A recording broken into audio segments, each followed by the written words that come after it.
Terrific. Okay, so the mission of the IARC was set at the third meeting, and it's to review inferred human immunoglobulin genes from AIRR-seq datasets and to communicate these affirmed sequences to the immunoglobulin naming authorities. We're a small group. We're essentially an endorsed team of 5, with me as the chair and Martin, William, Matz and Kathy Skeepers as the rest of the team. But it's important to say that we've had a team of consistent guests: David in the early days, Corey throughout, and for probably the last 10 meetings, Guayari. And I should say that we've had 27 meetings and everyone has basically attended every meeting.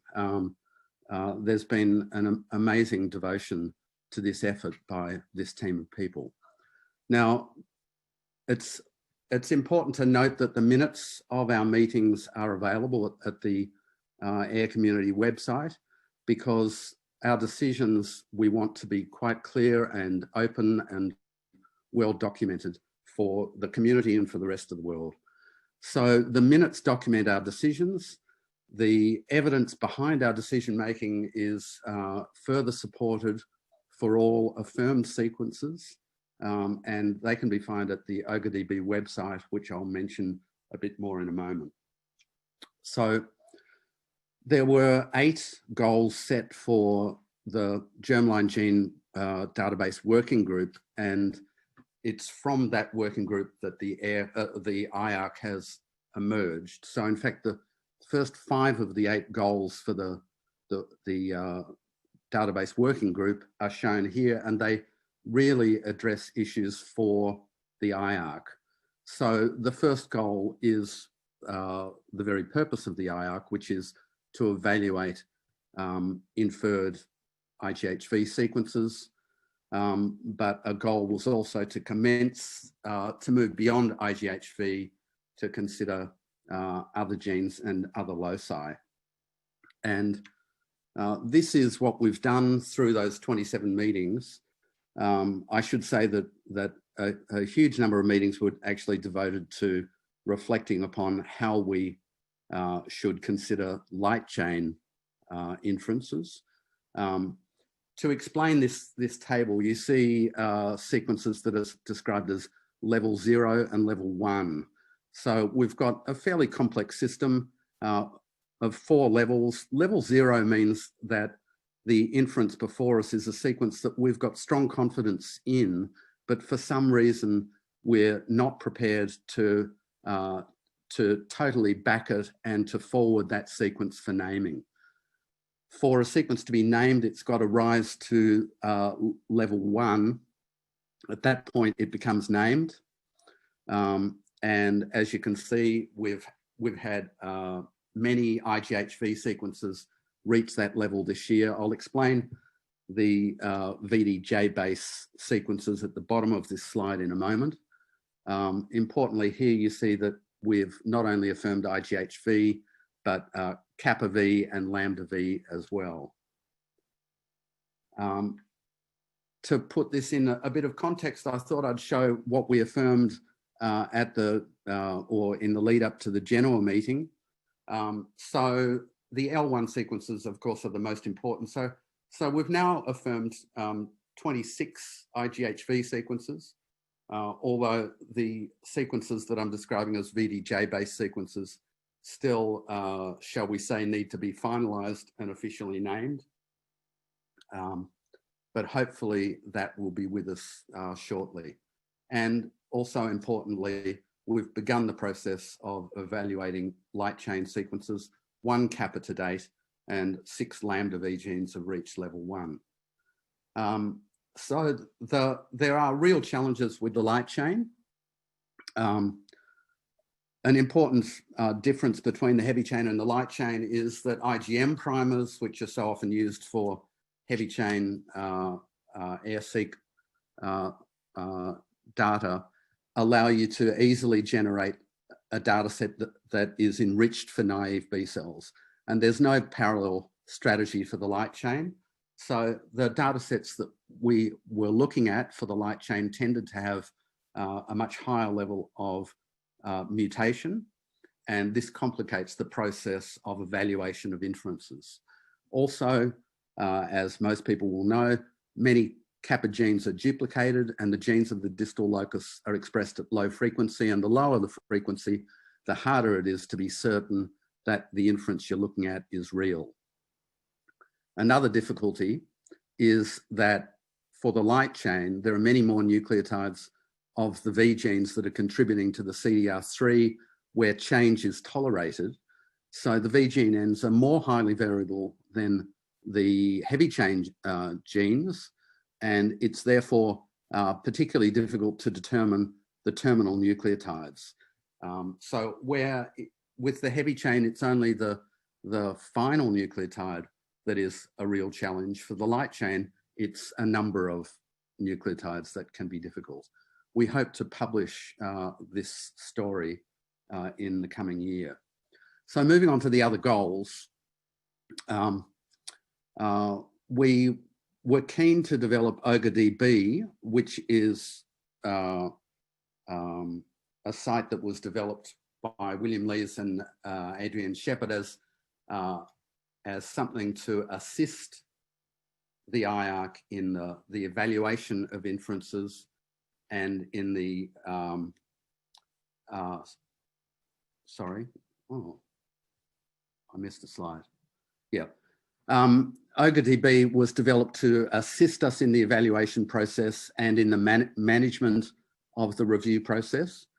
We didn't continue to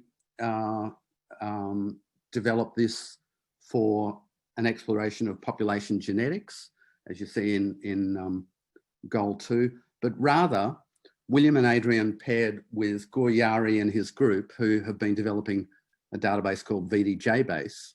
And this is a really interesting development. This is a screenshot from VDJBase that shows, for example, how here we have a list of heavy chain V genes. Here you see a number of V genes with nucleotide differences. These are inferences. Over here, you see that in this database that has around about 370 or 380 subjects, data, genotypes and haplotypes from around about 370 subjects. You see here the number of individuals in whom the sequence has been observed. Now, at this stage, or in the version of VDJBase that you're looking at, I don't swear by every inference that you see here. This one here, for example, is artifactual almost certainly. A new version is in the pipeline and will be out very, very soon.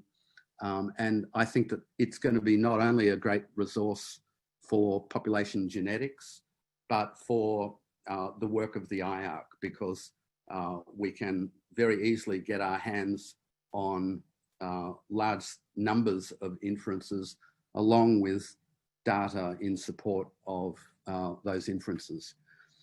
So in the course of the last year, we've published papers on both OGADB and on VDJBase. And now very quickly, let me explore the other goals that were before us. These were to develop tools that were discussed by Haim for the evaluation of the quality of data sets. And this is in part to try and help us streamline the procedures for the assessment of inferences. We've made some progress, but more is required. And this is really part of an effort to make the work of the IARC sustainable. For IARC to be sustainable, we firstly need submissions to continue. And I think VDJBase will be important here. And I hope people will try and learn about VDJBase and submit sequences to VDJBase. But if the IARC is to be sustainable, the work also can't be overwhelming. So we need to streamline procedures. I also think that for the IARC to be sustainable, the members need to essentially be rewarded for the hard work they're doing. And it's the AIR community that can provide this reward by getting to know who is on the IARC, studying their work, and if appropriate, citing us. That's about the only way I can think that members of the community can reward people for this hard work. Let me just take a moment to say that there's talk now of expanding the IARC's work away from immunoglobulin to the TCR and from the human to other species. And this can be done in a variety of ways by expanding the existing IARC or by forming a whole series of other IARCs. I should say that the existing IARC, we have a heavy load and we don't want to expand it, but all of us are keen to work with others who might be interested in establishing other IARCs. It may be that the AIR community then has to consider whether or not there needs to be some body, some council that has a supervisory role over a number of different IARCs. That's an issue to address in the future. I think the mouse IARC might be the first cab off the rank, but there are all sorts of problems here. I think I'm running out of time, so I won't dwell on this, but I'll just say one of the points on the slide. It is going to be difficult to evaluate mouse inferences for a number of reasons. And if we fear making mistakes, we will back away from the task. I don't want to make mistakes, and I've spent the last 15 years concerned with errors in reference directories. But even though I don't want to encourage errors, neither should we fear making mistakes. If we have the right nomenclature solution for immunoglobulin genes, and you'll hear more about this in the next presentation, if we have the right nomenclature solution, then we can have a process whereby errors are easily dealt with in a way that I hope will be acceptable to the community. So goals for the next 12 months or so are really to continue as we have been going, although I suspect there'll be a move to evaluate human TCR genes and perhaps to move into non-human species. And let me finish by saying, by speaking of membership and leadership. So Kathy Skeepers has been with us from the start, and she is now stepping down. I really thank her for what she's done. She now has a big task with the IUIS nomenclature subcommittee. I also am stepping down from chair of the committee, and we're calling for nominations, including self-nominations for the chair, and those nominations can go to Pam, and I'll liaise with her, and we will select our new chair at our first meeting.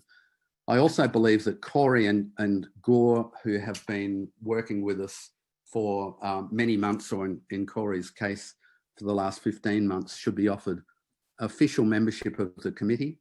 And we are after new members of the IARC, so if you're interested, please get in touch with us. Membership of the IARC is a bit different to membership of a working group. I think membership will involve, shall we say, an apprenticeship, probably followed by some kind of authorization from the executive. But if you're interested, as I say, get in touch. Thank you.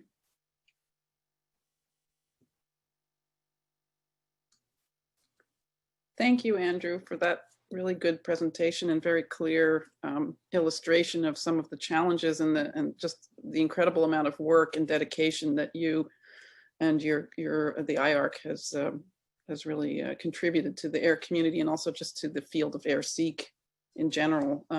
So we all owe you a big debt of gratitude. I think one of the issues that you raised that's really critical is the sustainability of IARC.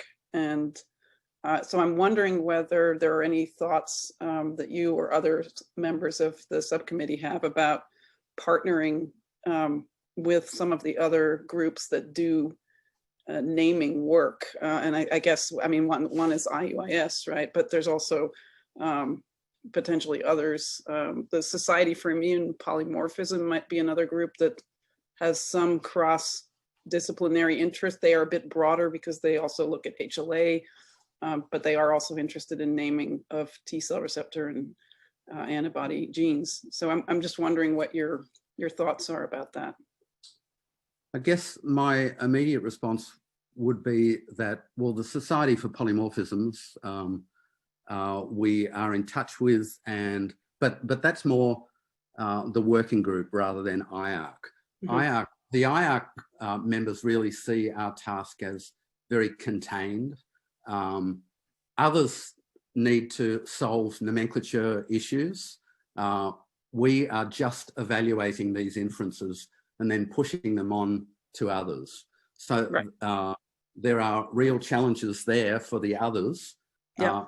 For us, it's an issue of evaluation of data. And that's why, as I said in the presentation, one of the things that will really assist us is if there's the development of a tool that gives some measure of data set quality, because of course, when an inference comes to us, actually VDJ base is interesting for this, because there you've got, I think about data from 15 different studies, and you see amazing differences in the quality of the inferences that come through.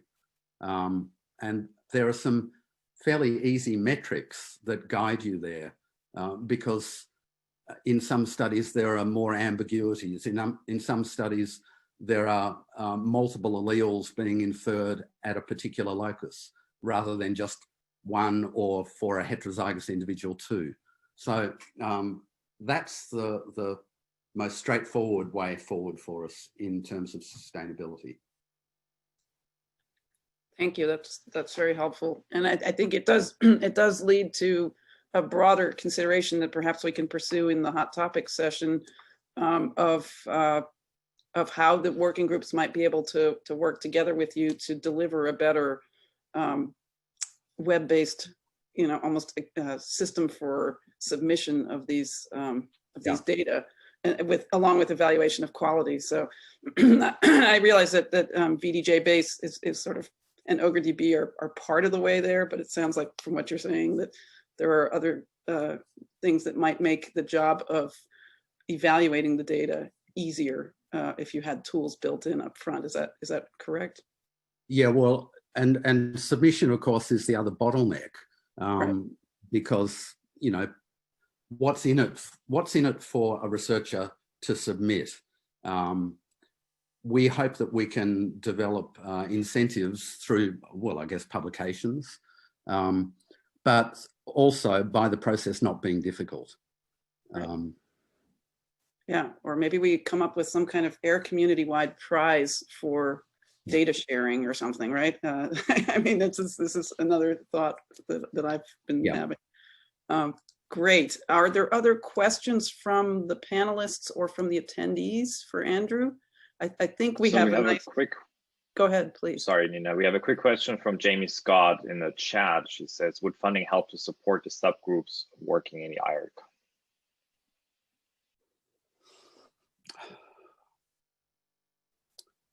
I'll have to think about that. I have to say that that hasn't been a possibility that I've given thought to. But I will now. Thanks, Jamie. Okay, great. Yeah. And then there's a question from Alexander Brown from the audience. Hi, I was just wondering if these inferences can be made directly from genomic data. So, I mean, the Wellcome Sanger Institute, for instance, has the whole assembled genomes of, I think, like 13 different mice strains. So I saw that you said that you might expand the inferences of IG alleles into different mice, but as you know, mice are not all the same. So how could you do that? So are you just focusing on looking at the published data, or is it possible to just go into these assembled genomes and then pull out inferences of where you expect the alleles to be and define them specifically for each strain? That's a really good question, and one that we could spend the next hour discussing for sure. And in a sense, the topic will be touched on in the next talk on the work of the Germline Database Working Group, where we talk about future-proofing and how the germline databases and bodies like the IARC deal with new technologies. And the genomic data, we on the working group, Corey and I in particular, are urging some caution because of the quality of the assemblies, because the air loci haven't been assembled with the same kind of care as has been given to the determination of the human IGH locus, for example. We know that there are errors in the assemblies, and so we have to be very cautious. But you're also right that there are huge differences between between mouse strains, and so we can't approach a non-B6 strain through the perspective of what we've learnt from B6. We know that other strains, even common strains like the BALB-C, are completely different. Bottom line, we've got to be very cautious. Yeah, that's Great, thank you. So I think with that, we're starting to run a little bit behind, but this is really important discussion. So I'm glad that we had a chance to do this. Maybe we could transition from here into the germline database working group. It seems like a rather natural transition. So